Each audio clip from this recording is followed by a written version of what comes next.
Bienvenue ici à Tunis sur TV5 Monde. Bonjour Siem Belkodja. Bienvenue chez vous. Vous êtes la danseuse chorégraphe la plus connue ici en Tunisie. Vous avez fondé une compagnie qui porte votre nom. On dit que vous êtes une sorte de militante des arts. On est dans un lieu chargé d'histoire, une histoire tragique en 2015 puisqu'il y a eu un attentat meurtrier ici. Vous diriez finalement que l'art, c'est un moyen de combattre? Moi, je suis militante pour la vie, prioritairement. Et donc, cette Tunisie qui porte toute son histoire, vous regardez la mosaïque, vous regardez toutes ces fresques, on ne peut pas offrir à notre pays, à notre histoire des barbares. Donc, on n'est pas barbare. On peut pas, cette barbarie ne vient pas de nous. Elle vient juste, il y a juste, comme c'est des métastases. Mais oui. La vie, cette Tunisie a porté pendant 3000 ans la vie, et elle a porté des femmes, elle a porté la reine carthaginoise, elle a porté la Kehna, la juive tunisienne, elle a porté une reine musulmane. Et dans toutes les fresques que vous voyez depuis 3000 ans, il n'y a que de la danse, même il y a 3000 ans. Donc je ne peux que danser et proposer la danse du nord, du sud, de l'est à l'ouest dans mon pays. Oui, parce que vous aviez dit lorsqu'il y a eu ces terribles attentats, je suis une danseuse alors je suis debout. Oui, et je resterai debout et jamais, même si je chute, parce que ça arrive, les chutes, je me remettrai à être debout. Et la Tunisie est debout avec 10 millions de Tunisiens qui croient en leur destin et qui vont écrire en tous les cas l'avenir de la planète. Notre histoire de la Tunisie avec Hannibal, avec la Méditerranée, c'est Hannibal qui a écrit la Méditerranée.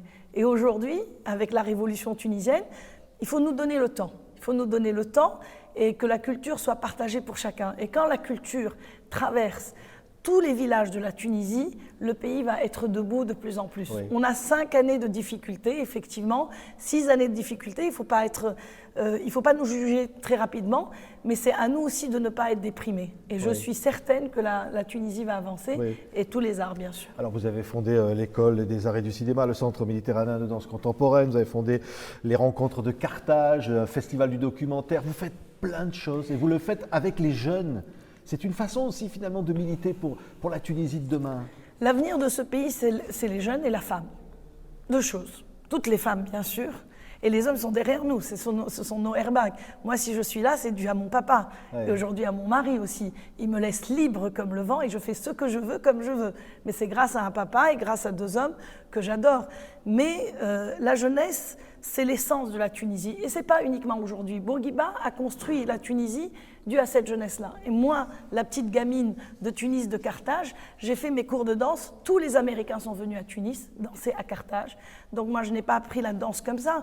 Ils sont venus de Caroline Carlson, d'Alvin Ailey, d'Alvin Nicolas. Maggie Marin était ma voisine à Tunis. Maurice Béjart est venu pendant 6 mois ici. Et donc, c'était le berceau de tous les artistes. Ils venaient et ils étaient en résidence. Donc, j'ai appris avec tous mes amis qui étaient, eux, courageux et venaient à Tunis. Oui. Et aujourd'hui, la seule chose que je pourrais demander à tous mes amis, prioritairement artistes, mais mes amis français, belges, canadiens, tous les gens qui vont nous voir grâce à cette chaîne extraordinaire de TV5, de venir nous voir et d'être à côté de nous, comme moi j'ai grandi avec mes amis et qui ne sont pas étrangers, mais mes amis du monde entier.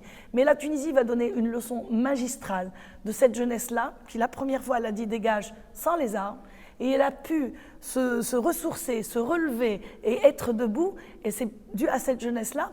Je voudrais juste lui donner de l'espoir, parce que souvent quand ils voient nos aînés, ils ont l'impression que nous on a tout eu, et que comme s'il ne leur reste rien. Mais l'histoire de la Tunisie est féconde, et la place des jeunes, ils vont avoir plein d'histoires et ils vont raconter l'histoire. Et vous allez raconter cette histoire à travers des festivals, c'est-à-dire vous créez sans arrêt des choses nouvelles, des rendez-vous. La force des rencontres chorégraphiques de Carthage, la force des mots avec Michel Onfray. On va recevoir bientôt, et j'invite aussi mes amis français et mes amis, en tous les cas francophones, de venir prochainement, du 5 avril au 10 avril. On a une rencontre avec Michel Onfray, gratuit. Le public est gratuit chez nous, avec des films documentaires grâce à vos partenaires qui sont le cinéma du réel, le festival de Nyon, le festival du FIT de Marseille. C'est-à-dire il y a un pont, même s'il n'y a pas de visa, on ne peut pas aller vers vous. Vous pouvez venir avec nous juste avec une petite carte d'identité. Donc c'est possible de venir chez nous et facilement. Et ce festival-là s'interroge sur les sociétés de demain. Est-ce pourquoi on est colonisé, mais colonisé dans nos têtes, colonisé par nos fantasmes, par nos peurs, par nos angoisses, Comment être décolonisé de toute angoisse pour avancer vers l'avant. Et ce n'est que les arts, le cinéma, le théâtre, la danse, la musique, le design, qui va donner une couleur et un label à cette Tunisie qui est 10 millions de Tunisiens, c'est absolument rien. Si on dit 10 millions de Tunisiens, c'est une rue, c'est un quartier en Chine. On n'a pas besoin même pas de 34 ministres peut-être, on a besoin d'un préfet. Mais cette Tunisie qui est exceptionnelle, et c'est-à-dire je remercie tous ces ministres qui font un travail extraordinaire en Tunisie et qui s'efforcent chaque matin de leur trouver, de la force et du courage, mais cette Tunisie est facile à gérer.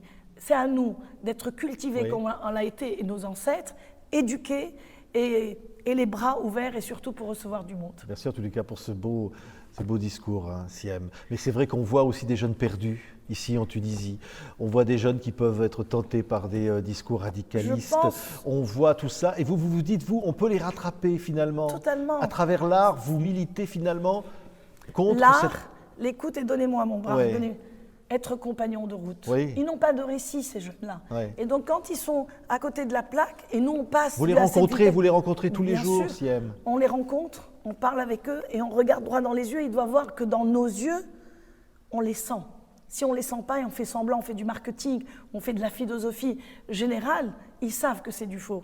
Donc, il faut faire un vrai récit. Et le seul vrai récit, c'est que la Tunisie doit gagner. Et la Tunisie doit donner l'exemple à tout le monde. Et surtout que l'Europe n'ait pas peur de nous aider. Je l'ai dit, je pense, il y a 3 ans, ici, à l'histoire du Bardo, c'était dans une émission France 24.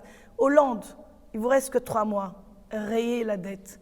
Mais rayez cette dette. Moi, j'ai pas besoin, je sais qu'on doit de l'argent et on doit rendre cet argent-là.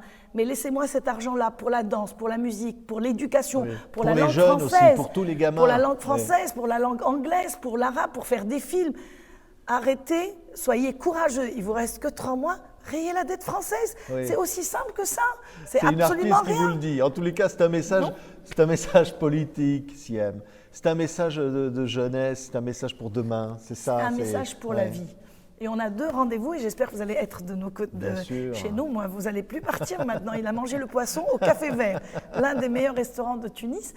Et on a un rendez-vous, donc le festival de documentaire du 5 au 9 avril, et un deuxième rendez-vous, les rencontres chorégraphiques de Carthage. Et rappelez-vous, le 29 avril, qui est la journée mondiale de la danse, toute l'avenue à Bourguiba, on va danser toutes les danses, et les danses du monde. Nos danses à nous, danses traditionnelles, mais les danses hip-hop, les danses de breakdance, le flamenco, la samba, tout le monde va danser. La danse, c'est la liberté. C'est le corps. Personne n'ose, en tous les cas, défier un corps qui est libre. Parce que même, je l'ai dit, même si on chute, on se remet debout.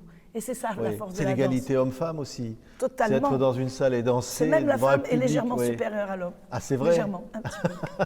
Oui, c'est vrai, vous dites ça. Hein. Non, parce que je suis un peu chorégraphe et je dirige mes hommes un petit peu comme une légère dictatrice. On aime rire aussi. Tiens, ça me fait penser à ça. C'est la vie. Ça sauve aussi quand même. Ça vous a sauvé, ça?